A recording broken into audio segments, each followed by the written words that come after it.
আর একদিকে পুরা গাড়িটা আউটসাইড করে নিয়ে যায়।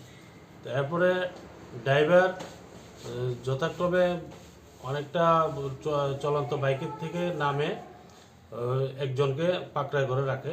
তো উপস্থিতিতে অনেকটা এলাকাবাসী জড়ো হয়।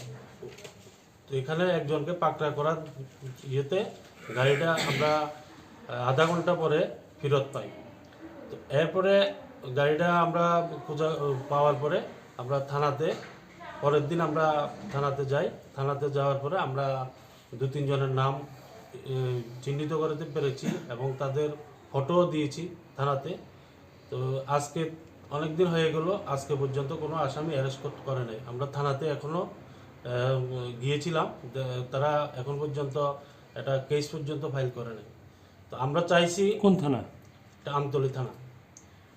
বিগত দিনেও আমরা রাবার ব্যবসায়ী বিভিন্ন সমস্যার সম্মুখীন হয়েছি। এখন নতুন করে একটা যে আমরা চিন্তিত আছি সবাই রাবার পাঠানোর যে একটা সমস্যা চলছে, রাবার রাস্তার মাঝখানে কিডন্যাপ করে নিয়ে যাচ্ছে আমাদের গাড়ি, অনেক টাকার মালে থাকে।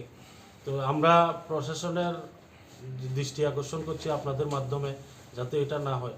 এখানে আমরা বেশিরভাগে সাউথের থেকে রাবার আগরতলাতে পাঠাই, ওই রাজ্যে যায়। তো ওই জায়গাতে বিভিন্ন সমস্যার কারণে এখন আমরা রাবার পাঠানো বন্ধ রাখছি, যেহেতু এটার সুষ্ঠু সমাধান যতদিন না হয়।